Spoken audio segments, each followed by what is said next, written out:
देखो इसमें दो लोग हैं, है ना, दो लोग हैं। अब आप ये देखो कि एक क्या कर रहा है और दूसरा क्या कर रहा है। ये डॉलर है ना, डॉलर यानी कि पैसा। अब आप केवल ये देखो कि इसमें से मेहनत कौन कर रहा है, ऊपर वाला या नीचे वाला। काम दोनों कर रहे हैं, लेकिन एक काम करवा रहा है ना। एक ने डॉलर को ही बैल रूपी एक हल बना दिया है ना, जिससे वो खेत जुत रहा है और पीछे पैसा निकल रहा है, ऐसे करके दिखाया जा रहा है। और दूसरा देखो जो वो खुद बेचारा मेहनत कर रहा है और पैसा आराम कर रहा है। क्योंकि हम में से ऐसे बहुत से लोग हैं जो पैसे के लिए काम करते हैं। आप कोई जॉब करते हो, कोई बिजनेस करते हो, आपने शटर ओपन किया, दुकान खोली तो पैसा आया, और शटर बंद है तो पैसा नहीं आएगा। अगर आप बीमार हो जाए, जॉब पर नहीं जा पाए तो पैसा नहीं आएगा। तो यहां पर समझ में आता है कि हम एक्टिवली पैसा कमा रहे हैं या फिर पैसिवली, यानी कि हम एक्टिव तरीके से पैसा कमा रहे हैं खुद काम करके, या पैसिव इनकम हम जनरेट करने के रास्ते पर। कहने का मतलब ये है कि अब आप ये देखो कि आप ये हो या ये हो, और अगर आप ये हो तो ये कहीं ना कहीं एक अच्छी बात नहीं होती। मतलब बहुत से लोग हैं जो पैसा कमा रहे हैं अपने जॉब से, बिजनेस से, और ये अच्छी बात है कि वो अपने परिवार को बहुत अच्छी फैसिलिटीज दे रहे हैं, अपने बच्चों को पढ़ा रहे हैं, जिम्मेदारियों को पूरा कर रहे हैं। लेकिन कहीं ना कहीं अगर हम ये हैं तो केवल अगर हमारा शरीर सही है तो पैसा हम कमा सकते हैं, अगर शरीर हमारा डैमेज है तो हम पैसा नहीं कमा सकते, अगर हम बीमार हो जाए तो हम पैसा नहीं कमा सकते। तो हमें करना केवल ये है जो मैंने किया, क्योंकि अगर मैं खुद काम कर रहा हूं तो क्या मैं 20,000 50,000, है ना, गवर्नमेंट जॉब है 60-70 हजार 1 लाख, लेकिन अगर मैं अपने पैसे को बचा बचा के थोड़ा थोड़ा जो हम काम कर रहे हैं उससे हम बचा लेते हैं और हम निवेश कर देते हैं एमएलसी में या इसके जैसी और भी दूसरी कंपनियों में जहां आप जिनको जानते हैं, या निवेश क्षेत्र से संबंधित दूसरे सिस्टम में आप पैसा लगा देते हो, फिर वो चाहे रियल एस्टेट हो, है ना, गोल्ड हो, या फिर जो आपको बेहतर लगता हो। अब बात आती है कि अगर मेरा पैसा किसी कंपनी में निवेश हो गया, इसका मतलब है कि मैंने अपने डॉलर को काम पे लगा दिया कि भैया अब तुम काम करो। अब यहां पर एक खूबी क्या है कि डॉलर काम कर रहा है और मैं आराम कर रहा हूं। फॉर एग्जाम्पल एमएलसी आगे आने वाले समय में सफल होती है। एमएलसी कंपनी का जो प्रोडक्ट है वो मार्केट में सेल होता है, भले ही हम उसे ना खरीदें, वो सेल होगा, लोग अपनी जरूरत के हिसाब से उसको खरीद रहे हैं, कंपनी के पास रेवेन्यू आएगा, कंपनी के पास रेवेन्यू आए, लेकिन कंपनी को बनाया किसने? आप में बहुत से लोग हैं जो एमएलसी को पैसा दिया, एमएलसी के फाउंडर को पैसा दिया। तो अब अगर वो पैसे से कंपनी सफल हो जाती है, कंपनी ग्रोथ करती है और कंपनी के पास रेवेन्यू आता है, तो वो रेवेन्यू मुझे आएगा, आपको आएगा। यानी कि देखो कुछ भी आप नहीं कर रहे हो, लेकिन आपका सिर्फ निवेश हो गया और आपके पास पैसा आ रहा है। देखो फिर से फॉर एग्जाम्पल हम एक दूसरे उदाहरण देकर के समझाते हैं। फॉर एग्जाम्पल मैं अपने एरिया में एक होटल ओपन करना चाहता हूं जिसकी लागत मुझे लगता है कि 5 करोड़ रुपए आएगी। अब मेरे पास कितने हैं? मेरे पास मुश्किल से हम कह रहे हैं 1 करोड़ रुपए हैं। अब जो 4 करोड़ हैं वो कैसे मैं रेज करूं? या तो मैं बैंक से लोन लूं, या फिर मैं अपने रिलेटिव्स लोगों से लूं, है ना, या फिर मैं निवेशकों को आकर्षित करूं। फॉर एग्जाम्पल मेरे पास 1 करोड़ है और 5 करोड़ में होटल बनेगा। अगर बन गया तो चलेगा बहुत, क्योंकि ग्रोथ बहुत ज्यादा है, उस एरिया में होटल है नहीं। तो 50-50 लाख रुपए मैंने 8 लोगों से ले लिए। मैं ये उदाहरण दे रहा हूं। अब क्या होगा कि अगर, या फिर फॉर एग्जाम्पल मेरे पास 2.5 करोड़ रुपए है, लेकिन मैंने 5 लोगों से 50-50 लाख रुपए ले लिया। अब बात आती है कि होटल चला और उसकी पहले महीने की इनकम आई 1 लाख रुपए। अब क्या होगा? 50,000 रुपए मैं खुद रखूंगा, लेकिन 10-10 हजार रुपए मैं 5 लोगों को बांटूंगा, क्योंकि उनका पैसा होटल में लगा है और ये बिल्कुल लीगल होता है सारी चीजें, है ना। मैं ऐसा नहीं कह सकता कि आप अपना ये 50 लाख लो और चले जाओ। तो बिल्कुल जो आप एमएलसी में निवेश किए हो या जहां आप निवेश कर रहे हो, वो बिल्कुल इस तरीके से काम करता है कि अब कंपनी से जो भी प्रॉफिट आएगा वो आपका होगा। तो बस हमें ध्यान ये देना है कि हम इसकी तरह नहीं बने, नहीं तो ये आराम करेगा और ये थक जाएगा तो पैसा नहीं आएगा। लेकिन पैसा कभी थकता नहीं है और ये आराम से इस पे बैठ करके और पैसा और पैसा और पैसा जनरेट करता रहेगा। तो जैसा कि मैंने बताया कि जब मुझे चाह हुई पैसा कमाने की, तो मुझे पता चल गया कि जितना मुझे अपनी बुद्धि से आना था, इंटर करने के बाद, बीकॉम करने के बाद, है ना, या कोई जॉब करने के बाद, जितना मेरी जो खुद की नॉलेज थी उस आधार पे जितना मुझे पढ़ना था, आप सभी लोग अभी जहां पर हैं, हाँ बहुत अच्छा, लेकिन अगर आप कुछ और बड़ा चाहते हो तो फिर दूसरे की बुद्धि और शक्ति का इस्तेमाल करना होगा। तो फिर मिस्टर इवॉन जिनको अभी आप सुन रहे थे, है ना, तो दुबई में हम इनसे मुलाकात हुई, चूंकि इनके प्रोजेक्ट को हमें समझना था, उसमें निवेश करना था, उसको प्रमोट करना था, तो फिर हम उनसे मिले और मिल करके सारी प्रोजेक्ट की जानकारी और जो भी ग्रोथ लेवल, जो आगे आने वाले समय में एमएलसी की मांग होगी, उस आधार पे मैंने निवेश किया, समझा और फिर मैंने काम करना स्टार्ट किया। हालांकि यहां पर दो तरह से होता है। फॉर एग्जांपल, आपने एमएलसी में निवेश किया, केवल निवेश कर दिया और निवेश करके आप आराम कर रहे हो और आप अपने वर्तमान में जो भी काम कर रहे हो वो कर सकते हो। दूसरा, अगर आपके पास थोड़ा सा भी एक्स्ट्रा समय है तो आपको लगा कि अगर ये प्रोजेक्ट मुझे अच्छा लगता है और मैंने निवेश किया, मेरे जैसी सोच के और भी लोग होंगे और अगर मैं उन्हें बताऊंगा तो वो निवेश करेंगे, और अगर वो निवेश करते हैं तो जाहिर सी बात है आपको फायदा होगा। तो इस तरीके से आप वर्तमान में भी पैसा कमा सकते हो, यानी कि एज अ प्रमोटर और एज अ निवेशक, इन्वेस्टर। तो बहुत से लोग तो इन्वेस्टर यानी कि सिर्फ निवेश करा और छोड़ दिया, बहुत से लोग मेरे जैसे कि मैंने निवेश तो किया एमएलसी में, लेकिन अब मैं चाहता हूं कि मैं जितने भी लोग मेरे जैसा सोचते हैं मैं उन्हें एमएलसी के बारे में बताऊं, या उन्हें इस तरह की कंपनियों के बारे में बताऊं जो वो जानना चाहते हैं।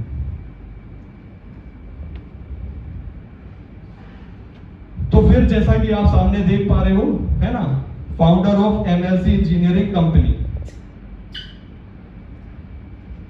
तो मुझे पता चल गया था कि अगर मुझे पैसा बनाना है तो मुझे एक शब्द पर ध्यान देना होगा और वो है संगति। फॉर एग्जाम्पल, अगर आपने आज एमएलसी के शेयर खरीदे हैं तो इसका क्या मतलब है कि आप ऐसी संगति में चले गए हो जो आपका परिचित वाला या आपका दोस्त या आपका पड़ोसी वो ऐसी संगति में है और उसके करके आपने उससे बात की और उसने आपको बताया और आपने एमएलसी में निवेश कर दिया। फॉर एग्जाम्पल, अगर मैं यहां पर खड़ा हूं तो इसका मतलब यह है कि मैं कहीं ना कहीं ऐसी संगति में आ गया जो संगति मुझे यहां तक ले आई। नहीं तो मेरे साथ वाले जितने भी और लोग पढ़ने वाले स्टूडेंट रहे होंगे, मेरे जानने वाले, मेरे दोस्त, तो वो इस फील्ड में नहीं आए क्योंकि उनकी संगति में ऐसा कुछ हुआ ही नहीं। किसी ने शायद उन्हें किसी कंपनी के बारे में, स्टॉक मार्केट के बारे में, शेयर के बारे में ना बताया हो, वो आज भी तैयारी कर रहे हैं जॉब की। तो संगति पे हमें सबसे ज्यादा ध्यान देना होता है और जो भी आज हम हैं, जहां भी हैं, वो सब कुछ संगति की वजह से है। जैसा कि मैंने बताया कि मैंने बहुत सारी किताबें पढ़ी और उसको करके, चूंकि मैं अमीर बनना चाहता था, तो अमीर बनने से रिलेटेड बहुत सारी किताबें होती हैं, है ना। जो स्कूल और कॉलेज में हमें पढ़ाया जाता है वो केवल एक हद तक साथ देता है, लेकिन अगर हम बात करें पैसा बनाने की, पैसा कमाने की और अमीर बनने की, तो फिर हमें अमीर बनने वाली किताबें पढ़नी होती हैं। हो सकता है आप में से कुछ लोग जानते हो, for example rich dad poor dad, सिर्फ नाम पढ़ना, आप नाम समझना, आप समझ में आएगा। रिटायर यंग रिटायर रिच, अब इस बुक का क्या मतलब है कि रिटायर यंग और रिटायर रिच, यानी कि अमीर अगर हम बन भी जाएं और मेरी उम्र 60 साल हो जाए तो फिर क्या मतलब अमीरी का कि हम उसे भोग ही ना पाए।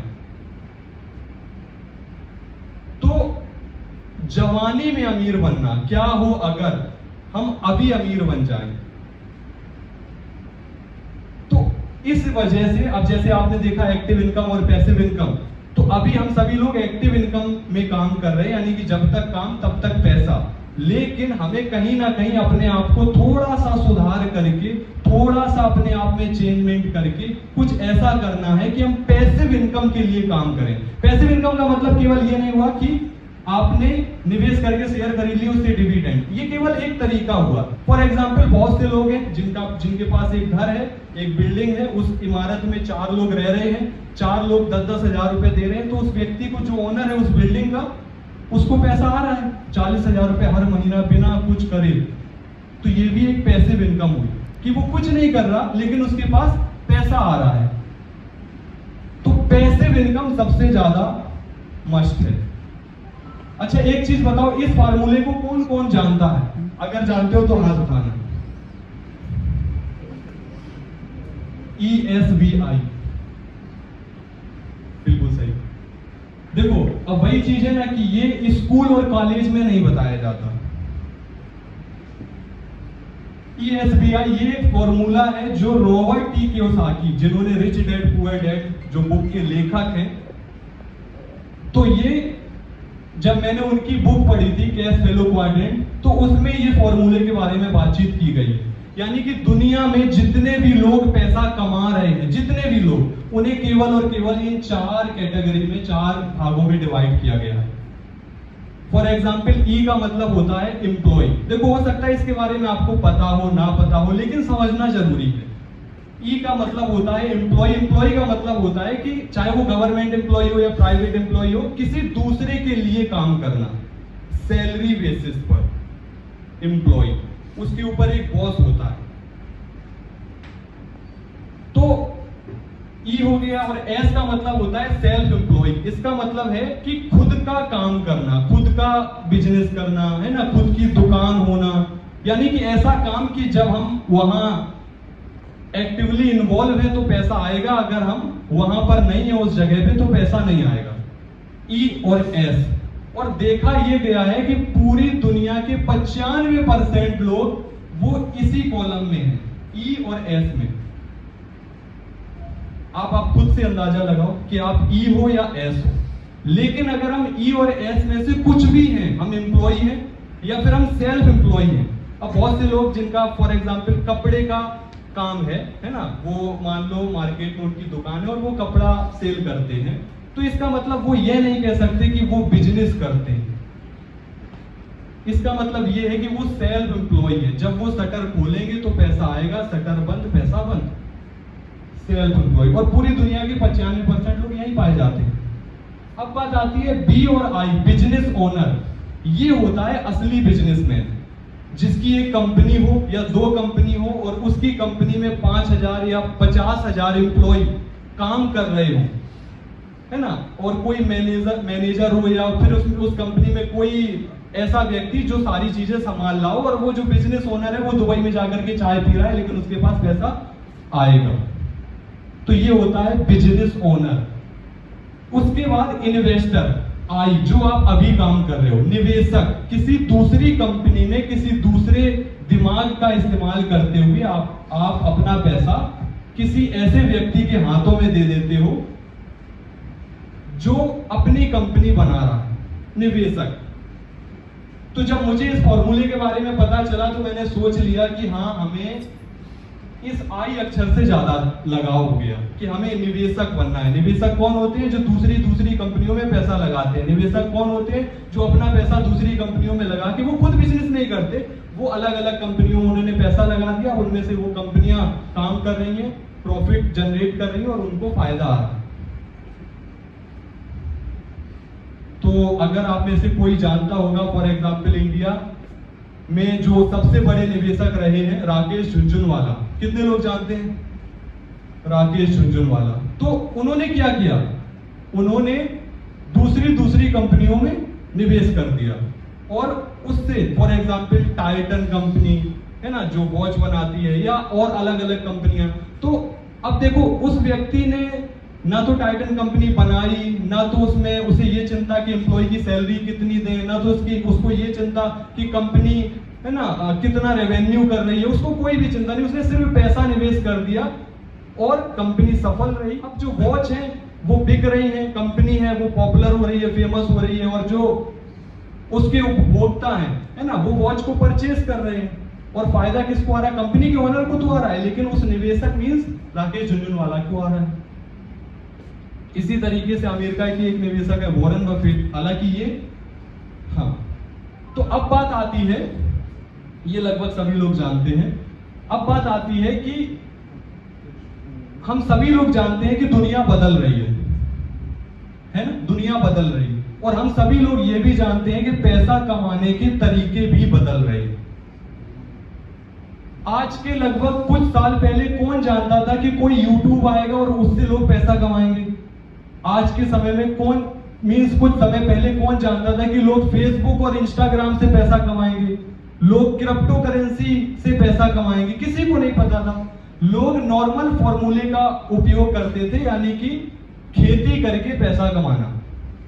अगर हम अपने बाबा परबाबा, उनके बाबा, उसके इतिहास में जाएं तो लगभग वो लोग खेती से जुड़े लोग थे, यानी कि पैसा कमाना और जिंदा रहने के लिए वो खेती पर निर्भर रहते थे। जैसे फॉर एग्जांपल हिंदू धर्म में 4 युग होते हैं ना, कलयुग जो अभी प्रेजेंट टाइम में, या फिर हम कहें त्रेता युग, द्वापर युग या सतयुग। तो कहने का मतलब ये है कि हर युग में इंसान का व्यवहार, सोच और तरीके सब कुछ बदलते जाते हैं हर युग में, है ना। जैसे कलयुग आ गया तो आज से पहले अगर हम कहें कि जब सतयुग रहा होगा तो उस समय के लोग बहुत ज्यादा सीधे साधे और इस तरीके के रहे, लेकिन युग बदला, इंसान के विचार, स्वभाव और सारी चीजें बदली। इसी तरीके से पैसा कमाने के भी युग हम कह सकते हैं कि होते हैं। फॉर एग्जाम्पल जो हमने बताया आपको कि आपके बाबा परबाबा, उनके बाबा कहीं ना कहीं खेती करके पैसा कमाते थे, यानी कि उस समय कृषि युग चल रहा था और लोगों की केवल और केवल यही आमदनी का स्रोत था कि खेती करना और पैसा कमाना, खेती करना और पैसा कमाना। इसके बाद क्या हुआ? औद्योगिक युग की शुरुआत हुई, जब लोग खेती को छोड़ छोड़ करके नौकरी में जाने लगे, क्योंकि गवर्नमेंट उनके पास जा रही है, वो बोल रही है कि हम आपको रिटायर होने पर इतना पैसा देंगे, है ना, अगर आप बीमार भी हो जाते हो तो हम इतना पैसा देंगे। यानी कि पहले गवर्नमेंट जॉब में बहुत सारी फैसिलिटीज होती थी, लेकिन अगर हम अभी देखें तो फैसिलिटीज कम होती जा रही है, जैसे पेंसिल मिलना, ये सब कुछ। तो चूंकि जब कृषि युग खत्म हो रहा था तब औद्योगिक युग की शुरुआत हो रही थी, लेकिन लोग खेती को छोड़ना नहीं चाह रहे थे। वो उन्हें केवल अच्छा लगता था, हम खुद का काम खेती करेंगे, पैसा कमाएंगे। लेकिन सरकार ने औद्योगिक युग की जब शुरुआत हुई तो सरकार ने बहुत सारी फैसिलिटीज देना शुरू की, जिसमें लोगों को लगा कि नौकरी सबसे बेस्ट है और लोग यहां पर आने लगे। लेकिन कृषि युग तो खत्म हो गया और औद्योगिक युग में लोगों की भरमार होने लगी, यानी कि कोई भी पढ़ रहा है, किसी का भी बेटा है, उससे पूछो हम जॉब करेंगे। और बात यहां तक आ गई कि औद्योगिक युग में अब इतने लोग आ चुके हैं जो सिर्फ नौकरी को चाहते हैं, कंपटीशन को चाहते हैं। अच्छा, पहले 5 पढ़े लोग भी लग जाते थे, 8 पढ़े लोग लग जाते थे, आज वो बोलते हैं कि हम 1 नंबर से रह गए। अच्छा, 1 नंबर से या वो 5 नंबर से जो वो लड़का रह गया है उसमें कोई गलती नहीं है, गलती सिर्फ इस बात की है कि वो युग, औद्योगिक युग खत्म हो चुका है और सारे लोग यही हैं। अब सरकार को क्या करना पड़ेगा? कंपटीशन, सरकार बेस्ट लोगों को उठाएगी, यानी कि जो बिल्कुल बहुत होशियार और इंटेलिजेंट लोग भी हैं, अगर उनकी जॉब ना लगे चूंकि वो 1 नंबर से रह गए, तो इसका मतलब ये नहीं कि वो कम होशियार है, इसका मतलब ये है कि उनकी ये गलती है कि उन्हें पता नहीं है कि औद्योगिक युग खत्म हो चुका है और जानकारी युग की शुरुआत हो चुकी है। तो अभी क्या चल रहा है? जानकारी युग। अभी लोग कैसे पैसा कमा रहे हैं? अगर बड़ा पैसा कमा रहे हैं तो सिर्फ और सिर्फ जानकारी लो, जानकारी दो और पैसा कमाओ। लोग YouTube से पैसा कमा रहे हैं, लोग ट्रेडिंग से पैसा कमा रहे हैं, लोग इंस्टाग्राम से पैसा कमा रहे हैं, लोग फेसबुक से पैसा कमा रहे हैं, लोग, है ना, एफिलिएट मार्केटिंग करके पैसा कमा रहे हैं। यानी कि सिर्फ जानकारी लेना, जानकारी देना और पैसा कमाना। और जो लोग यहां पर हैं वो बहुत आसानी से पैसा कमा ले रहे हैं, लेकिन जो लोग यहां पर हैं या यहां हैं आज भी, उनके लिए बहुत मेहनत करके वो पैसा कमा पा रहे हैं। आप लोग शायद YouTube चैनल चलाते हो या YouTube देखते हो, है ना, तो जो लोग भी YouTube पर वीडियो बनाते हैं, एक बार अंदाजा लगाओ, जिनके सब्सक्राइबर आप देखते हो मिलियंस में, एक बार अंदाजा लगाओ कि वो पैसा कितना कमाते हैं, तो फिर पता चलेगा कि इतना ज्यादा कि जितना कोई सोच भी ना पाए। तो जब मुझे इन सब चीजों के बारे में पता चला जैसे राजेंद्र जी ने आप सभी को बताया, तो मैंने भी बहुत सारे लोगों को बताना स्टार्ट किया, लेकिन ऑफलाइन में हमारे पास सीमित लोग होते हैं, है ना। और हमें ऐसा लगता है कि हमने अपने 10, 5, 50 लोगों को बता दिया और अब दुनिया में लोग खत्म हो गए। लेकिन अगर हम सोशल मीडिया और ऑनलाइन का यूज करें, फॉर एग्जाम्पल फेसबुक, तो फेसबुक से आप इस तरीके के लोगों को ढूंढ सकते हो। अच्छा, कितने लोग ऐसे हैं जो मुझे आप पहली बार देख रहे हैं, हकीकत में पहली बार, और कितने लोग ऐसे हैं जो मुझे पहली बार देख रहे हैं लेकिन वो जानते बहुत पहले से। अब देखो, इसका मतलब ये है कि मैं मुंबई पहली बार आया हूं, लेकिन राजेंद्र जी मुझे मिल कैसे गए? जो मैंने राजेंद्र जी को एमएलसी के बारे में बताया, वो मुझे मिल कैसे गए? तो कहीं ना कहीं वो पावर है सोशल मीडिया की। अगर हम सोशल मीडिया का सही इस्तेमाल करें तो हम अपने जैसे सोच के लोगों को ढूंढ सकते हैं। हो सकता है आप कहो कि हमारे गांव में ये सब चीजों के बारे में कोई नहीं जानता, या हमारे मोहल्ले में या रिलेशन में इन सब चीजों के बारे में कोई नहीं जानता, लेकिन चूंकि अगर आप थोड़ा सा भी रुचि लो और सोशल मीडिया का यूज करो तो बहुत बड़ा पैसा कमाया जा सकता है। यानी कि चाहे वो फेसबुक हो, व्हाट्सएप हो, इंस्टाग्राम हो या यूट्यूब हो, और मैं चारों तरीकों का यूज करता हूं क्योंकि मुझे पैसा कमाना है। और इसमें कुछ भी गलत नहीं है, ये नए तरीके हैं। जैसे कि मैंने कहा, चूंकि सवाल ये आता है कि जब हम लोगों को बताते हैं तो लोग हमारी बात नहीं मानते। ये मेरी खुद की लाइन है। एक समय था जब लोग मेरी बात सुनकर 3,000 रुपए भी नहीं लगाना चाहते थे। चूंकि मैं एक नेटवर्क मार्केटिंग कंपनी में काम करता था जो प्रोडक्ट बेस से रिलेटेड थी, साबुन, तेल, मंजन, या आपने कोई कंपनी और सुनी हो जो कोट पैंट से संबंधित थी, है ना। तो बात आती है कि हम लोगों को बताने चाहते थे और लोग मना कर देते थे। इसलिए नहीं कि उनके पास 3,000 नहीं होते थे, इसलिए कि उन्हें मेरे ऊपर भरोसा ही नहीं था, सिर्फ इस वजह से। लेकिन आज, और 3,000 रुपए में उनको साबुन देते थे, तेल, मंजन, चूंकि वो कंपनी की पॉलिसी थी। आज हम उनको सुई नहीं देते और वो मेरे कहने से 20 लाख रुपए, है ना, 15 लाख रुपए, 25 लाख रुपए वो निवेश करते हैं एमएलसी में या एमएलसी के जैसी जहां पर मैं और भी जगह इन्वॉल्व हूं, है ना। लेकिन मेरा सबसे ज्यादा फोकस कहां है? एमएलसी, जो अभी हम आगे आपको बताएंगे। तो अब ऐसा क्या हुआ कि मैं लोगों को बता रहा हूं और वो मेरी बात नहीं काट पाएंगे, क्योंकि अब मैंने कुछ जान लिया है। जो मैंने आपको बताया, किताबें, अगर हम किसी भी फील्ड में सफल होना चाहें और हम किताबें पढ़ना शुरू कर दें उसी फील्ड से रिलेटेड, तो ऐसा कोई व्यक्ति फिर होता ही नहीं है सामने जो बात को काट सके, कोई भी हो।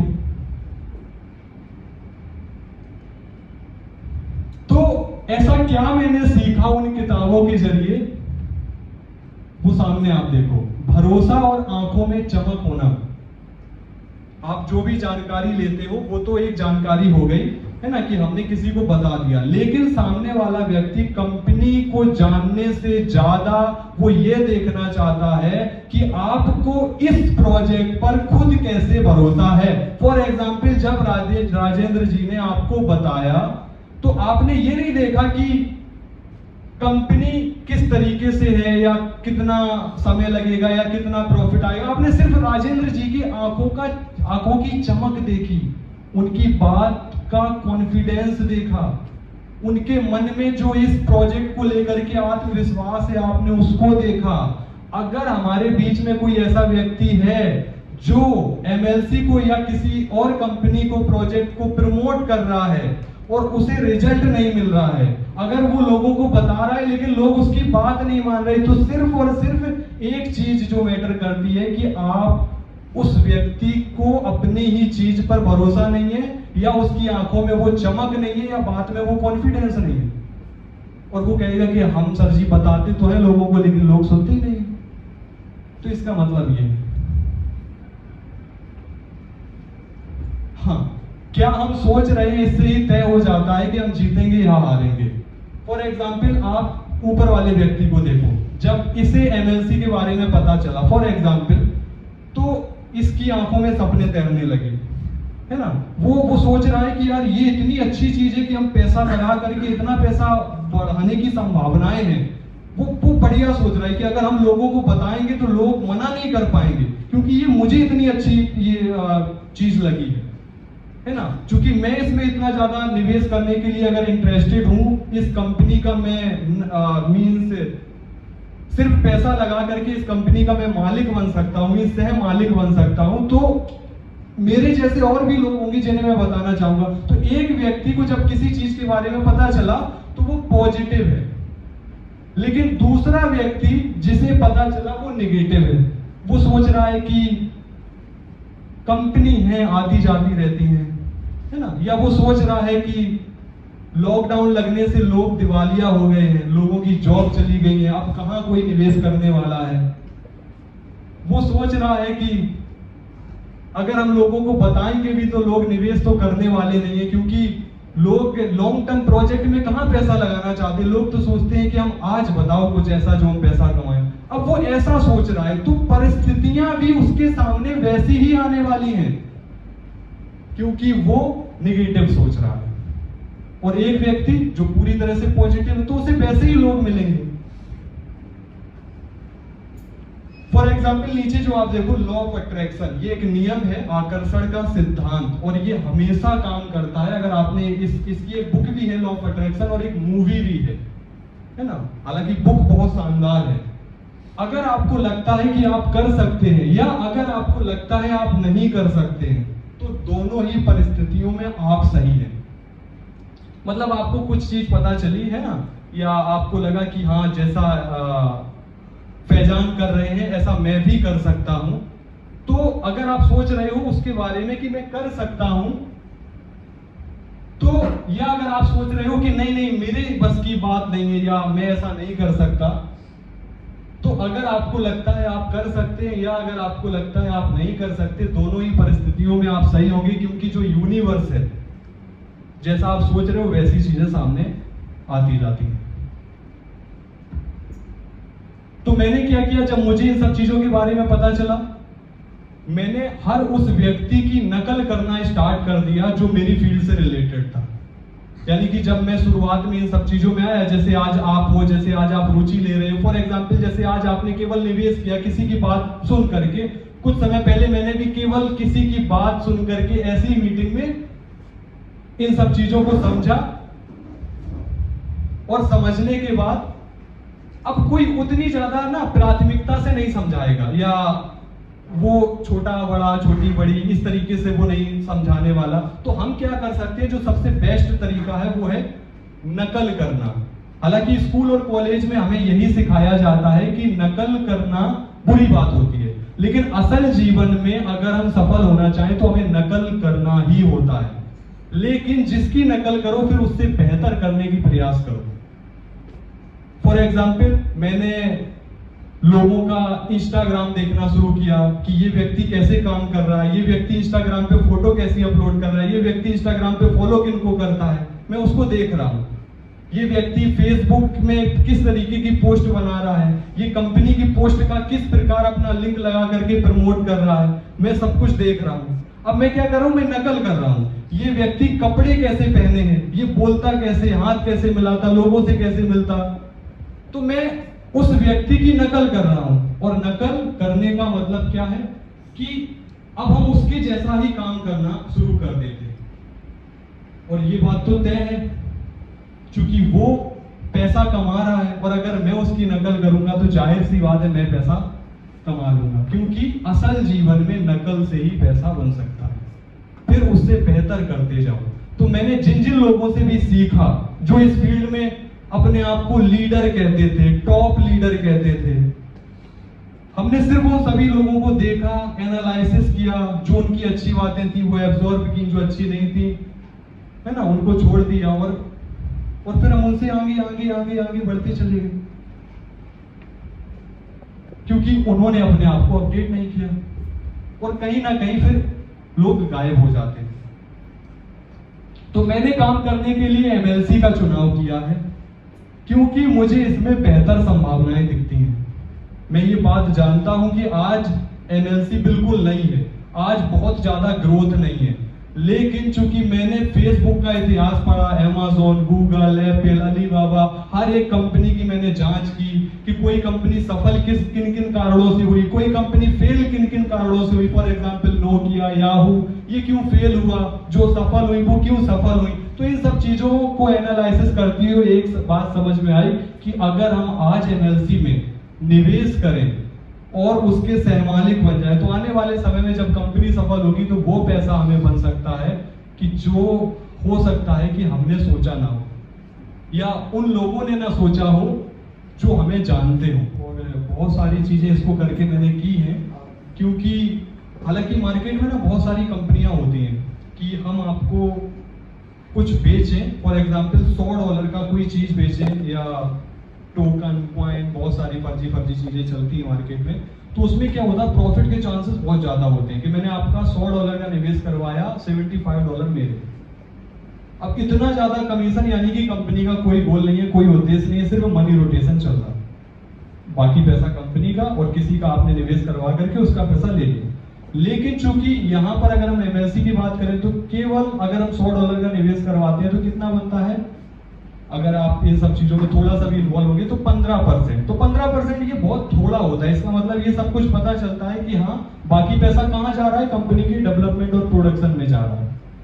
तो जब मैं इन सब चीजों में आया तो मुझे लगा कि नहीं भैया, हम तो पूरे जीवन काम नहीं करना चाहते। मतलब मेरा क्या सोचना रहता है कि हम बस रिटायर हो जाएं, और हो ही गए लगभग। तो रिटायर होने का मतलब क्या है कि हमारे समाज में सिखाया जाता है कि हम जब जॉब करते हैं और 60 साल के हो जाते हैं तो ही हम रिटायर हों। तो मैंने एक जब फिगर निकालना शुरू किया कि अगर कोई व्यक्ति 20,000 रुपए पर मंथ कमा रहा है तो 20,000 × 12 × 40 कितना कमा पाएगा। अगर कोई व्यक्ति 30,000 रुपए कमा रहा है, 30,000 × 12 × 40। अगर कोई व्यक्ति 1 लाख रुपए कमा रहा है तो 1 लाख × 12 × 40। तो बस ये करो, कितना पैसा कमाया। अगर कोई 20,000 रुपए कमा रहा है तो वो 96 लाख रुपए 40 साल की उम्र में कमा पाए। 96 लाख रुपए।